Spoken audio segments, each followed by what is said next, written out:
कौन थी? राष्ट्र माता सावित्रीबाई फुले।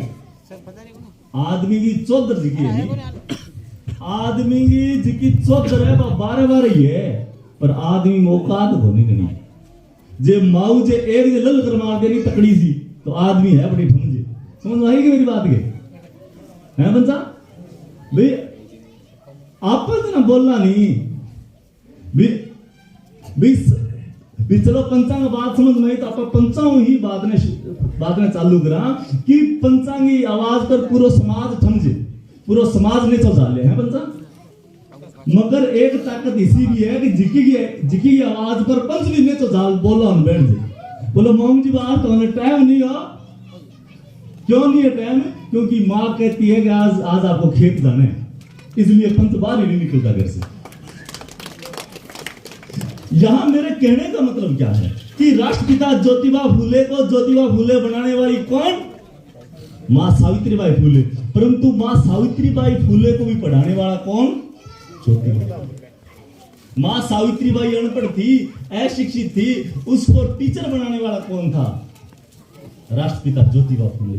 आज उस मां का जन्मदिन है। मेरा जितने जो सामाजिक काम करने वाले लोग हैं उनसे मेरा ये आग्रह है हाथ जोड़ करके कि वो अपनी महिलाओं को इज्जत देना सीखें, वो अपनी औरतों को इज्जत देना सीखें। औरतें पैर की जुत्ती नहीं है, वो तुम्हारे सर का ताज है। तुम्हारे सर पे अगर साफे पगड़ी मालाएं अगर लगती है ना तो उस औरत का बहुत बड़ा त्याग है। अगर वो पीछे से डोर खींच देना, वो अगर पीछे से रस्सी खींच दे तो आदमी की हिम्मत नहीं है कि वो एक कदम भी बाहर चला जाए। है क्या हिम्मत? नहीं। तो मां सावित्रीबाई फुले का जो त्याग है वो बहुत बड़ा त्याग है। उसका सिर्फ एक ही उदाहरण बता करके मैं अपनी बात को आगे बढ़ाना चाहूंगा थोड़ी सी। क्योंकि जब मां सावित्रीबाई फुले ने लड़कियों को पढ़ाने का काम चालू किया, उस समय समाज के पंचों ने बैठ करके एक पंचायती की कि औरतें जो हैं वो एजुकेशन में नहीं जाएं, इन लड़कियों को नहीं पढ़ाया जाए। मां सावित्रीबाई ने उठ करके पंचों से निवेदन किया कि पंचा किस लिए नहीं पढ़ाई जाए, क्या कारण है? उन्होंने कहा कि अगर ये लड़कियां ठीक पढ़ लिख जाएंगी तो ये सारी की सारी लड़कियां विधवा हो जाएंगी। मां सावित्रीबाई कहती हैं कि ये तो अभी 8 साल की, 9 साल की, 10 साल की बच्चियां, इनकी शादी नहीं हुई। मैं तो पहले से शादीशुदा हूं, मैं अब तक विधवा नहीं हुई तो विधवा ये भी नहीं होने वाली। पर पंच तो पंच ऐसा पंचों ऊपर है कि नहीं? पंचों ने फैसला किया कि राष्ट्र की ज्योतिबा फुले और सावित्रीबाई फुले को निकाल दिया जाए। जिके नाम आपने केवल न्यातवार कर दी बहिष्कार अलग। उसके पिता ने उनको वहां से बाहर किया। धन्यवाद देना चाहूंगा उस समय के मुसलमान समाज के लोगों को कि उन्होंने ज्योतिबा फुले को रहने की व्यवस्था दी, उनके साथ मूवमेंट में कंधे से कंधा मिला करके उनको आगे बढ़ाने का काम किया। अगर ज्योतिबा फुले और मां सावित्रीबाई फुले अगर उस समय उनको मुसलमान लोग साथ नहीं देते तो आज हमें पढ़ने लिखने का अधिकार नहीं मिलता, आज हमारी औरतों को समानता से बैठने का अधिकार नहीं मिलता। मां सावित्री का बहुत बड़ा त्याग है। इसलिए ये पीछे जो हमारी महिलाएं बैठी हैं उनसे मेरा आग्रह है कि हालांकि मैं तो हमेशा महिलाओं के पक्ष में बोलता हूं, परंतु अभी इस क्षेत्र में बहुत सारा काम करना बाकी है। अभी वो उतना ग्राउंड, उतना प्लेटफॉर्म तैयार नहीं हुआ कि मैं महिलाओं के पक्ष की बहुत सारी बातें कह सकूं, क्योंकि अभी तो इनको मानसों में भी भर्ती करना बाकी है। यहां विशुद्ध रूप से धमकी बात नहीं हो सकती, इसलिए नहीं हो सकती क्योंकि अभी तो बहुत सारे लोगों को एजुकेशन की तरफ मोड़ना है। अभी तो लोगों के एक वक्त की रोटी का भी लाला पड़ा हुआ है, अभी बहुत सा काम करना बाकी है। तो इन औरतों से भी ये मेरा आग्रह है, जो पीछे जो बैठी हैं माताएं बहनें, उनसे मेरा आग्रह है कि उनके बच्चे अगर बाबा साहब डॉक्टर अंबेडकर की मूवमेंट में काम करते हैं, समाज के सुधार में काम करते हैं, और ये जो पंच साहिबान समाज में जाते हैं, मीटिंगों में जाते हैं, समाचार में पे ये पहुंचते हैं, तो इनको आप रोक के नहीं, इनका सहयोग करके इनको आगे बढ़ाने का काम करें, क्योंकि इनके आगे बढ़ने से वो आपकी मुक्ति के मार्ग भी खुलेंगे। ये बहुत लाजमी काम है, क्योंकि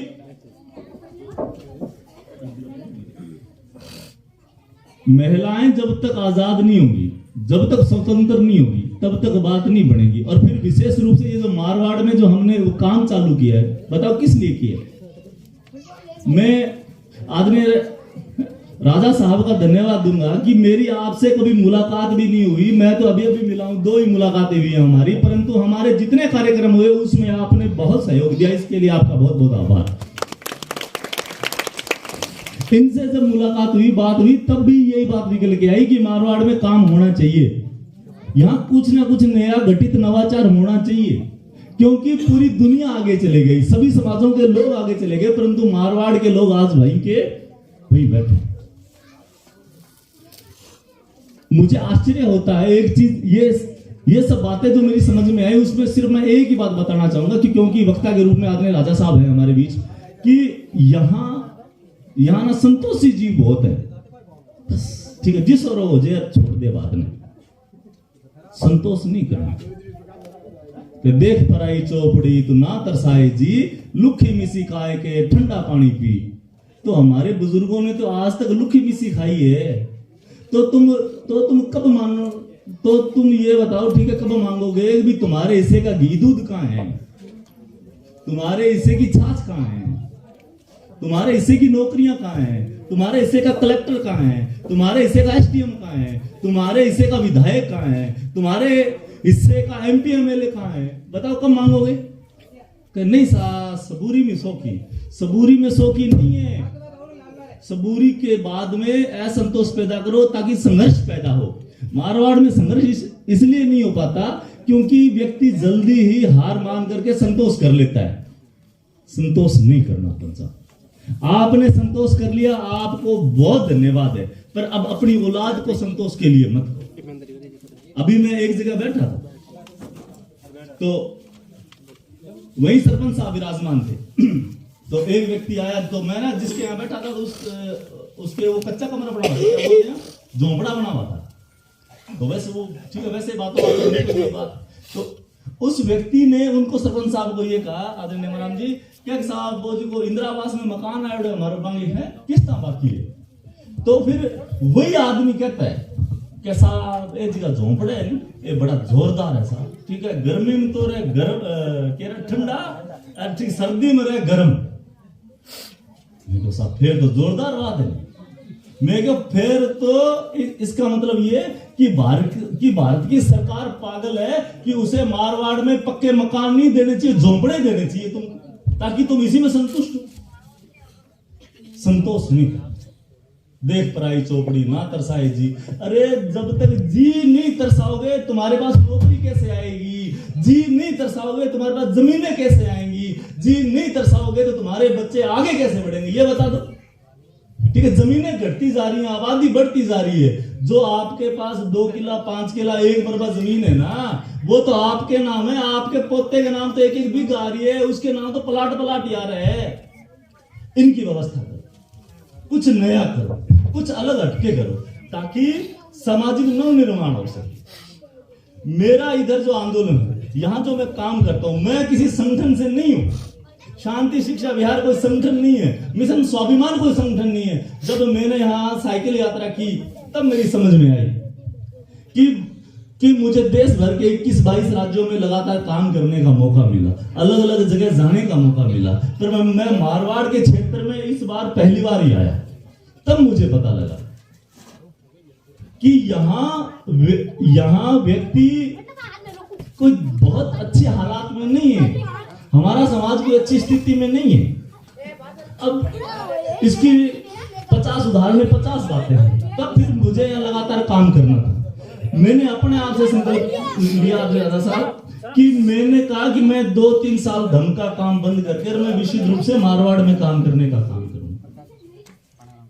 मैं मारवाड़ में काम करने का काम करूंगा। लाखों लोगों के मन छोड़ करके पगड़ी साफे, ये सब चीजें अलग ढंग की, इस पर मैं कभी आपसे विस्तार से बात करूंगा। मैंने एक आदमी को जा करके व्यक्तिगत रूप से उसको टटोल के देखा है कि यहाँ काम कैसे हो सकता है। काम मंच पर भाषण देने से नहीं हो सकता। और फिर मैं इस प्रकार के प्रोग्राम इस प्रकार के प्रोग्राम लगाने का पक्षधर भी नहीं हूँ। मैंने पूरे 1 साल तक व्यक्ति के पास जा करके रात को मीटिंगें की और मैं उसी संदर्भ में आपके यहाँ पे भी 2-3 बार मीटिंगें की और उसके बाद में मुलाकातें तो मैंने बहुत सारी की हैं। आदरणीय देवेंद्र जी से, प्रकाश जी से, ठीक है, हुक्मा राम जी से, अलग अलग लोगों के बार बार आता रहा कि इस क्षेत्र को उठाया जाए, यहाँ के लोगों में जागृति की जाए। जब तक जागृति नहीं आएगी, शिक्षा नहीं आएगी, पैसा नहीं आएगा, असंतोष नहीं आएगा, तब तक तुम्हारा सुधार नहीं हो सकता। और ये हाँसा तो बंद ही करना पड़ेगा। हाँसा, जो बात गलत है उसको गलत कहना सीखो, जो सही है उसको सही कहना सीखो। पर ये जो रटन है ना हाँसा वाला, और फिर यहाँ एक और बीमारी चलती है, हुक्म सा, हाँसा, हुक्म सा। अरे काय का हुक्म है यार?